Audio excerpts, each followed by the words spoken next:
Hello everyone, welcome back to IGNOU exams. आज मैं आपको इग्नू के course BHIE 143 history of environment का यूनिट 12 करवाऊंगी। ये जो यूनिट है 12 गाइस, ये बुक में टोटल आपके पास में 12 यूनिट्स हैं। देखिए, एक ब्लॉक है और 12 यूनिट्स है। इसकी लास्ट यूनिट अभी हम कर रहे हैं, role of UN, United Nation, NGO etcetera in the shaping of the environmental movement. आज की जो वीडियो है बहुत ही ज़्यादा इंपॉर्टेंट है, क्योंकि इस यूनिट का सबसे ज़्यादा इंपॉर्टेंट पॉइंट आज मैं आपको करवाऊंगी। पूरा टॉपिक ख़त्म हो जाएगा, ग्रीन पीस मूवमेंट क्या था, और इसका जो क्वेश्चन है वो आपको चेक योर प्रोग्रेस में भी गिवन है। तो बहुत बहुत ज़्यादा इंपॉर्टेंट है ये टॉपिक। वीडियो पे लास्ट तक बने रहिएगा और आंसर को पूरा अच्छे से लर्न करना है इसको। Okay, now green peas movement क्या है? Is one of the important success story for global environmental movement initially developed in Canada. जो ग्रीन पीस मूवमेंट है ना, ये सबसे पहले कहाँ स्टार्ट हुआ था? कनाडा में एक स्मॉल ग्रुप ऑफ पीपल थे जिन्होंने इसको स्टार्ट किया था। इसके अलावा जो मीडिया कम्युनिकेशन है उसने काफ़ी अच्छा रोल प्ले किया था इसको स्प्रेड करने में, और ये एक इन्वायरमेंटल एक्टिविटी बना दी थी जो कि 1971 में कनाडा से स्टार्ट हुई थी, लेकिन बाद में धीरे धीरे बाकी पूरे वर्ल्ड में ये धीरे धीरे करके फैल गया और ये एक इन्वायरमेंट मूवमेंट बन गया। इसमें जो मेजर रोल था वो था मीडिया का, क्योंकि उन्होंने ही इसको क्या किया, स्प्रेड किया। ग्रीन पीस मूवमेंट से रिलेटेड हर एक क्वेश्चन का आंसर आपको ये आंसर में मिलेगा, इस वीडियो में मिलेगा। तो प्लीज़ वीडियो को लास्ट तक ज़रूर देखना, और जैसी भी लगती है वीडियो प्लीज़ मुझे कमेंट करिएगा कि आपको समझ में आ रहा है या नहीं आ रहा है। तो गाइस, सबसे पहली चीज़ जो आप इसमें लिखेंगे ना, ग्रीन पीस मूवमेंट कब से स्टार्ट हुआ? कनाडा में 1971 में, और स्मॉल ग्रुप ऑफ पीपल ने ये स्टार्ट किया। उसके अलावा इनका जो इसको स्प्रेड किया गया ये था वहाँ की जो मीडिया कम्युनिकेशन थे उन्होंने। स्टार्टिंग भले ही इसकी कनाडा से हुई थी, लेकिन बाद में ये पूरी वर्ल्ड वाइड में फैल गया। इसके कुछ कैंपेनिंग से, या जो इस ग्रीन पीस मूवमेंट था इसके इन्होंने इसके अंडर क्या क्या चीज़ें थी या किस किस के ऊपर वर्क किया, तो वो कैटेगरी हैं। देखिए, सबसे पहला इन्होंने काम किया था protection of oceans and marine endangered sea species. अगर ओशन और मरीन लाइफ जो है ना वो डेंजर में होगी तो उसकी वजह से जितनी भी एक्वेटिक बॉडीज़ हैं या वाटर बॉडीज़ हैं वो सब भी क्या हो जाती है, डैमेज हो जाती हैं। 1970 में जब ग्रीन पीस मूवमेंट को स्टार्ट किया 1971 में, तो इन्होंने जो काम किया, जो सबसे पहला इनका इनिशिएटिव था वो ओशंस और मरीन लाइफ्स को प्रोटेक्ट करना, जिसके अंदर इन्होंने 3000 से भी ज़्यादा इंडेंजर्ड जो स्पीशीज़ थी आइलैंड की उसको बचाया, जो कि कनाडा का ही एक आइलैंड है।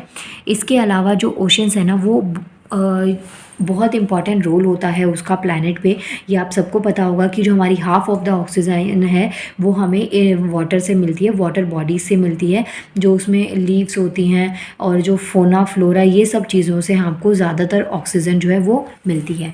लेटेस्ट जो वेसल है या इक्विपमेंट्स हैं मरीन लाइफ को, उसमें क्या क्या चीज़ें आती हैं, जैसे कि आप बहुत सारे जो ओशन में या जो मरीन लाइफ है वहाँ पे वाटर में बहुत ज़्यादा केमिकल वेस्ट जो कि हमारी इंडस्ट्री से निकल रहा है, या फिर जो फॉसिल फ्यूल्स हैं उन सब की बर्निंग हम करते हैं। तो ये सब आपके जो इन्वायरमेंट है, जो मरीन चीज़ें हैं, वाटर बॉडीज़ हैं, ओशंस हैं, उन पे बहुत बुरा इम्पैक्ट डालती हैं।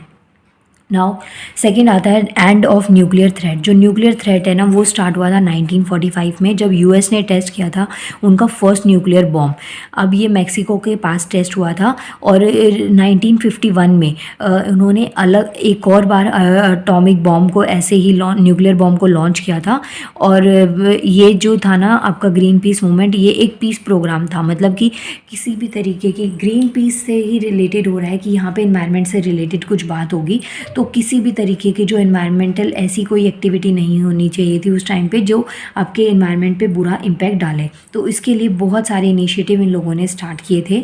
अब जैसे फर्स्ट इसमें था कि प्रोटेक्शन थी ओशन और मरीन की, उसके अलावा जो न्यूक्लियर थ्रेट से उनको प्रोटेक्ट करा। नाउ जो रेडिएशन निकलती है न्यूक्लियर, उससे इन्वायरमेंट को बहुत ज़्यादा इम्पैक्ट पड़ता है। सिर्फ ना इन्वायरमेंट, सॉइल, रिवर, ओशंस, और उसके अलावा जितने भी कैंसर या बाकी की ऐसी डेंजरस डिजीज़ है ना वो इन्हीं सब की वजह से क्या होती हैं, निकलने लगती हैं। तो इसलिए भी उन्होंने ये न्यूक्लियर वाले स्टेप को उठाया था। इसके अलावा जो प्रोटेक्शन था जो एशियन फॉरेस्ट से, इसमें जो फॉरेस्ट है गाइज इसमें दो पार्ट्स में डिवाइड करें हैं, एक तो टेम्परेट और एक है ट्रॉपिकल फॉरेस्ट। तो इनकी जो प्रोटेक्शन थी वो भी बहुत ज़्यादा ज़रूरी थी, क्योंकि आपको पता है जो प्रोटेक्शन है ना फॉरेस्ट की वो क्यों ज़्यादा इंपॉर्टेंट है, क्योंकि फॉरेस्ट ना, देखिए फॉरेस्ट के क्या क्या फंक्शंस होते हैं या मल्टीपल रोल्स होते हैं हमारे इकोसिस्टम में। ये 4 टाइप के फॉरेस्ट है जिसकी प्रोटेक्शन की बात करी गई गई थी। लेकिन क्यों? क्योंकि जो फॉरेस्ट है वो क्या करते हैं, ऑक्सीजन को बैलेंस करते हैं, प्रमोशन करते हैं एटमॉस्फेयर में। उसके अलावा रेनफॉल और इवेपोरेशन, सॉइल इरोजन से रोकते हैं। मतलब कि जो पेड़ पौधे हैं वो मिट्टी को बांध के रखते हैं, और जैसे ही हम उनको हटा देते हैं तो वहाँ से क्या होने लग जाता है, सॉइल इरोजन हो जाता है, तो उसको प्रिवेंट करते हैं। इसके अलावा बहुत सारे जो हर्ब्स हैं, फूड है, शेल्टर प्रोवाइड करते हैं बहुत सारे एनिमल्स और इंसेक्ट्स को। तो इसलिए उनकी प्रोटेक्शन बहुत ज़्यादा इंपॉर्टेंट है, क्योंकि अगर फॉरेस्ट नहीं रहेंगे तो होगा ये कि जितने भी एनिमल्स हैं, इंसेक्ट्स हैं, वो सब रोड पे आएंगे, ह्यूमन सोसाइटीज़ में आएंगे, और हम लोग उनको मार देंगे, जिससे उनकी जो स्पीशीज़ है वो पूरी तरीके से ख़त्म होने के चांसेस हैं। तो इसमें थर्ड पॉइंट में आप रोल ऑफ फॉरेस्ट भी लिखेंगे, और ये अच्छा आंसर को डेकोरेट कर देगा।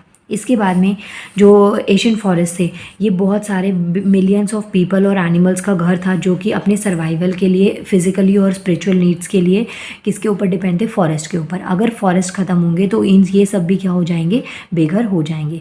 इसमें यही चीज़ें थी। इसके बाद में नेक्स्ट आता है टू एलिमिनेट टॉक्सिक केमिकल्स। देखिए केमिकल्स जो है ना वो हमारी इंडस्ट्री से बहुत ज़्यादा अमाउंट में निकलते हैं, हम इसको पानी में डालते हैं, तो कुछ ऐसे केमिकल्स होते हैं जो पानी में ऑक्सीजन की सप्लाई को रोक देते हैं, जैसे कुछ ऑयल बेस्ड केमिकल्स होते हैं, या फिर जब वो पानी में डिज़ोल्व होते हैं तो उनमें से जो भी उनका बेकार वाला मटेरियल होता है, जो भी हार्मफुल मटेरियल होता है, जितना भी केमिकल वेस्ट होता है, जो भी मटेरियल होता है, वो जो एक्वेटिक बॉडीज़ हैं, एक्वेटिक वाटर बॉडीज़ हैं, उनको डैमेज करता है और उन पे बहुत गंदा इम्पैक्ट डालता है। जो हमारा आज का जो टाइम है, हम सब प्रोडक्शन में बहुत ज़्यादा बिजी हैं सिंथेटिक केमिकल्स की, और बहुत सारे ग्लोबल लेवल पे डेवलपमेंट कर रहे हैं, लेकिन हम ये भूल रहे हैं कि हमारी एक्टिविटीज़ की वजह से बहुत सारा पोल्यूशन फैलता जा रहा है। क्योंकि हम लोग डेवलपिंग कंट्रीज़ में आते हैं तो जो केमिकल का लेवल है वो बहुत ज़्यादा होना मतलब कि अगर वो बहुत ज़्यादा है तो वो कोई बड़ी बात नहीं है, लेकिन हम उसे रोक सकते हैं, कम कर सकते हैं। Now world chemical industry continues to produce and release thousands of chemical compounds every year without any testing and understanding its impacts on environment. जितनी भी केमिकल इंडस्ट्रीज़ हैं वो बहुत लार्ज स्केल पे केमिकल कंपाउंड्स को रिलीज़ कर रही हैं एवरी ईयर, इवन ना इस चीज़ को सोचते हुए कि उनका इन्वायरमेंट पे क्या इफ़ेक्ट पड़ेगा। तो यही सब कुछ है टू एलिमिनेट टॉक्सिक केमिकल्स। तो जो ग्रीन पीस मूवमेंट था, इसमें ये भी सब, इसका काफ़ी बड़ा इनिशिएटिव था इन सब का, कि जो ये टॉक्सिक्स हैं इन सब के रिलीज़ को रोका जाए। और अगर केमिकल्स वैसे तो बहुत इंपॉर्टेंट है हमारे लिए, क्योंकि डेवलपमेंट में हेल्प कर रहे हैं, लेकिन ऐसा नहीं है कि हम केमिकल्स की वजह से और चीज़ों को और एक्वेटिक बॉडीज़ पे डैमेज लाने लग जाएं। इसके अलावा जो ग्रीन पीस है, इसने अवेयरनेस फैलाई थी मैन मेड हैज़ार्डस केमिकल्स इन कंज्यूमर प्रोडक्ट्स या हाउस डस्ट और रेन वाटर में जो केमिकल डस्ट है उसकी वजह से कितना कुछ डैमेज होता है। रेन वाटर में एसिड रेन होने लग जाती है, इसके क्या क्या बुरे इम्पैक्ट्स हैं, ये सब इसके अंदर हमने पढ़ा हुआ है। और इन सब के अलावा ये जो थ्रेट्स हैं या जो ये दिक्कत हैं, यहाँ पे ये European union, Japan, south Korea या फिर यूएसए, ये ऐसी कुछ बड़ी कंट्रीज़ हैं जिन्होंने काफ़ी ज़्यादा लेवल पे इंट्रोड्यूस किया था, और इसको रोकने का काफ़ी इन्होंने ट्राई भी किया है। नाउ ये सब ग्रीन पीस मूवमेंट में आती हैं। वैसे टोटल 6 हैं, जिसमें से मैं अभी आपको 5 करवा चुकी हूँ। और नेक्स्ट आता है कंपेनिंग अगेंस्ट जेनेटिक इंजीनियरिंग। इसमें क्या चीज़ है, सॉरी मैंने डी तक करवाया है, आपको 4 ही करवाएं, ई अभी नेक्स्ट स्टार्ट हुआ है। Campaigning against genetic engineering. Genetic engineering ये थोड़ा सा complicated plus tough plus important इसलिए है क्योंकि गाइस जो अभी तक हमने जितने भी पढ़े हैं ना ग्रीन पीस मूवमेंट, वो सब वर्ड से या हेडिंग से आपको समझ में आ रहे होंगे। लेकिन इसमें क्या है, जेनेटिक इंजीनियरिंग में इसमें होता है जितनी भी लिविंग थिंग्स होती हैं उनमें किसी तरीके का जेनेटिक डेवलपमेंट करवाना। For example scientist to create plants, animals, micro organism by manipulating genome that does not occurs naturally. मतलब कुछ ऐसे जीनोम्स हैं जो कि नेचर में एग्जिस्ट नहीं करते, उनको केमिकल लेवल पे मैन मेड उनको तरीके से बनाया जाता है, और उसके बाद में इनमें प्लांट्स में, एनिमल्स में और कुछ माइक्रो ऑर्गेनिजम्स हैं जिनके अंदर उनको इंजेक्ट करवाया जाता है। और ये चीज़ें डायरेक्टली और इनडायरेक्टली हमारी हेल्थ पे बहुत बुरा इम्पैक्ट डालती हैं। इन सब में ये सब चीज़ें इंपॉर्टेंट है कि जो जेनेटिकली मॉडिफाइड ऑर्गेनिजम्स हैं 99% ये हमारे लिए हार्मफुल होते हैं, लेकिन कुछ अच्छे इनिशिएटिव भी हम इसमें उठाते हैं कि जैसे आज की डेट में जेनेटिकली मॉडिफाइड राइस की बात चल रही है, जिसमें जो लोग ज़्यादातर राइस के ऊपर डिपेंड रहते हैं उनमें बहुत सारे प्रोटीन्स और लिपिड्स को एक्स्ट्रा ऐड कर दिया जाए। इसके अलावा this also lets future generation to an uncontrollable genetic development which is harmful for following reasons. तो कुछ ऐसे रीजंस दे रखे हैं जिसकी वजह से जो ये जेनेटिकली मॉडिफाइड जनरेशन है या फिर कुछ ऐसे कैंपेनिंग हैं ये बहुत ज़्यादा हार्मफुल हैं। सो इसमें देखिए कुछ के दो आपको दे रखे हैं। जेनेटिकली मॉडिफाइड ऑर्गेनिज्म जो है ना उनको रिकॉल नहीं किया जा सकता। अगर एक बार उसको इन्वायरमेंट में रिलीज़ कर दिया तो फिर वो डैमेज करके ही आएगा, अगर वो डैमेज कर सकता है तो। और अगर वो इन्वायरमेंट के लिए अच्छा है, बेस्ट है, तो फिर उसमें कोई दिक्कत नहीं है। उसके अलावा जो पब्लिक है वो डिनाई कर सकती है right to know about genetic engineering and its complications occurring in food chain. तो अभी मैंने आपको ये चीज़ बताई कि प्लांट्स, एनिमल्स, इनमें इस चीज़ को जेनेटिकली मॉडिफाइड किया जाता है, तो ये हर तरीके से हमारे नेचर प्लस हमारी हेल्थ सबके लिए ही बहुत ज़्यादा हार्मफुल होता है। Now attempt towards safe and sustainable trade, जो कि हमारा सेफ और सस्टेनेबल ट्रेड है, ट्रेड का मतलब होता है व्यापार, उसकी तरफ स्टेप लेना, ये ग्रीन पीस मूवमेंट का सबसे बड़ा और मेजर डेवलपमेंट था। इसमें क्या क्या चीज़ें आती हैं? Focused on sustainable use of natural sources without disturbing, मतलब कि जो हमारा इन्वायरमेंट है उसको ज़्यादा डैमेज ना करे बिना हम हमारे जो नेचुरल सोर्सेज हैं उनका यूज़ कर सकते हैं, और कुछ ऐसी ह्यूमन एक्टिविटीज़ को स्टॉप कर सकते हैं जिसकी वजह से नेचर पे बहुत ज़्यादा बुरा इम्पैक्ट आता है। अभी तक गाइस मैंने जितना भी बोला उसमें से ये जो पैराग्राफ है, ये ग्रीन पीस का ये 4-5 लाइन्स, ये सबसे ज़्यादा इंपॉर्टेंट है। जैसे Greenpeace is a popular non governmental environmental organisation, operation in more than 40 countries and effective international coordination, headquarter in Amsterdam, Netherlands। और जो इनका स्लोगन था वो क्या था? To ensure the ability of the earth to nourish life in all its diversity। It means कि जो green safe movement था ये बेसिकली जो हमारा इन्वायरमेंट है उसको प्रोटेक्ट करने के लिए और भी बहुत सारे उसमें अच्छे इनिशिएटिव लाने के लिए था। It works world wide with the prominent environmental issues, और ये पूरे जो प्रोमिनेंट वर्ल्ड वाइड लेवल पे ये वर्क करता है। For example safeguarding marine ocean life, ये फर्स्ट पॉइंट से आता है। एंटी न्यूक्लियर प्रोटेस्ट, ये सेकंड पॉइंट से आता है जिसमें जो न्यूक्लियर टेस्ट है उसको स्टॉप किया जाए।